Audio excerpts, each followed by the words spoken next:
Look, I've heard mixed things about this movie, but a golden rule is never sleep on a Francis Ford Coppola film. But you should sleep on a good mattress like the sponsor of this video, Helix. Helix Sleep makes premium mattresses and bedding that are customized to fit your needs and conveniently shipped right to your door. Offering 20 unique mattresses, including their award-winning Luxe and premium Elite collections. They even have Helix Plus, a mattress designed for big and tall sleepers, and so much more. As I've said before, I need a mattress, a bed that feels like my mattress. I don't sleep well in hotel beds or any other beds for that matter. Helix Sleep Quiz matches you to your perfect mattress based on your body type and sleep preferences. Took the quiz and it matched me to the Helix Sunset Luxe. One thing I do very well, and I don't want to brag about this, but I'm a master of it, overheating while I sleep. Which is why I love the Glaciotex cooling cover. Helps keep you cool while you sleep. Because the summer months may officially be behind us, but overheating while sleeping, that's eternal. And I always appreciate the kind of peace of mind you get with Helix. 100 days to decide whether or not you like the mattress. 10-year warranty, flexible payment options, free shipping in the US. So click the link in the description, go to helixsleep.com/JeremyJohns. Get 25% off a Helix mattress for the Labor Day sale. It's a limited time only, so make it fast. You can rest later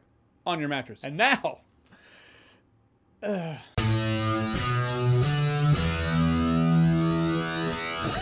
Megalopolis is Francis Ford Coppola's mess of a vanity project. That's it right there. That's the review.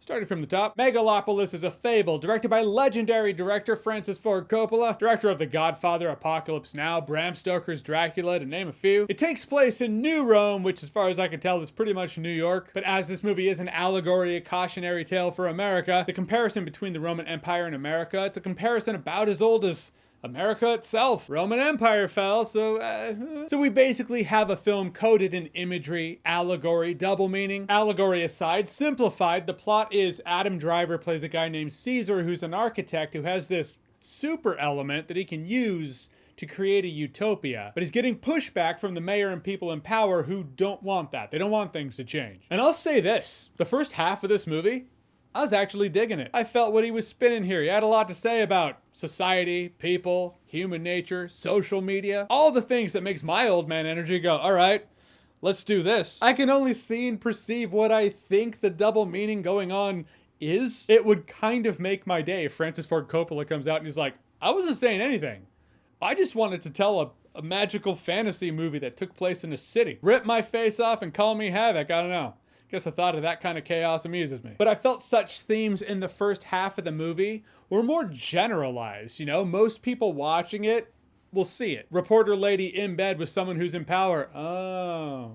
Because the actors in this movie aren't just playing people. The people they portray are ideologies, concepts. And I will say that the movie does a good job at priming the audience into seeing the movie that way. From the get-go, this movie does a good job at letting you know what you see isn't what's really being said. You gotta look at the meaning. I had fun mentally breaking it down as I was watching it. Stacked cast though for your next round of movie dull. You need a new movie that has a lot of names in it. Megalopolis is the new that. They all do a fine enough job. They all play their parts really well. Adam Driver and Giancarlo Esposito as opposing forces and ideologies. Progress meets tradition and the friction that comes from that. Really surprised to see Shia LaBeouf in this thing. However, for the second half, how to phrase it. I have seen monkey shit fights in the zoo more organized than the second half of Megalopolis. Because the first half at least had a pacing to it. It felt like it took place in a manageable block of time. The second half feels like it's fast tracking itself. Almost feels like Francis Ford Coppola was like, okay,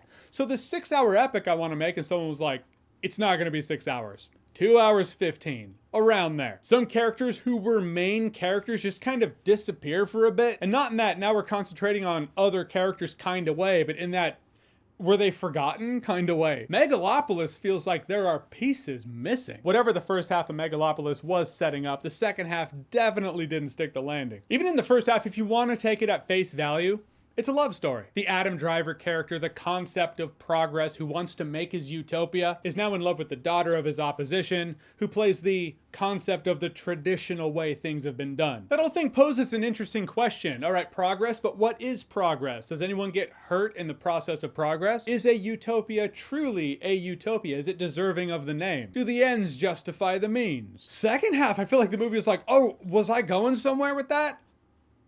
Oh. Forgot the best moments in this movie are when there's a dialogue about these opposing viewpoints, about these opposing concepts. I felt like by the end, Francis Ford Coppola was like, and this is the correct answer. It's like, wait, Let the audience decide that. I feel like the end of this movie compromised the concepts and conversations leading up to it, and it left me feeling unfulfilled, which does make this the vanity project some people have said it is. I've heard some say they respect him for that. I disagree. At least me, I don't. I envy him, because I personally will never be in that position in my life to where I can be like, I'm gonna burn millions of bucks on my vanity project. I don't know. I want to do it. And Francis Ford Coppola seems very aware of this. At least the studio does anyway. Whoever was behind that trailer that had those fake reviews to Francis Ford Coppola movies, but they're the movies that have been validated through time. It just reeks of desperation, like, oh, we gotta get ahead of it before it gets panned. Which I guess is smart in its own way. But it's obvious, so it's not quite as smart as I thought. What a time to be alive. And maybe that'll happen 10, 15, 20 years from now. We'll all look back at Megalopolis and be like, man, he knew what he was talking about. But as a consumer right now in 2024 on this weekend, I'm not recommending this over The Wild Robot. Are you kidding me? In short, the legends of Megalopolis are true. It's ambitious, and it was made for him. Francis Ford Coppola made this for Francis Ford Coppola. It's visually grand. There are moments where I'm like, that does look like the biggest green screen I've ever seen. Megalopolis was a mega mess. However, you can tell there are flavors that shine through where you're like, this is the visionary director of The Godfather. Part 3. I'm just not gonna remember this in T-1 day. Yep, already forgot. Or maybe 10 years. We'll see if the fake ad was true. I will say this, if this movie bombs this weekend, the title Megalopolis, it just writes itself. All right, so Megalopolis, have you seen it? What did you think about it? What's your favorite Francis Ford Coppola movie? Or what's your favorite movie that was panned when it came out, ended up being a classic? All the Blade Runner fans are like, I got this motherfucker. Whatever you think, comment below, let me know. And as always, if you like what you've seen here and you want to see more, click right here to see more.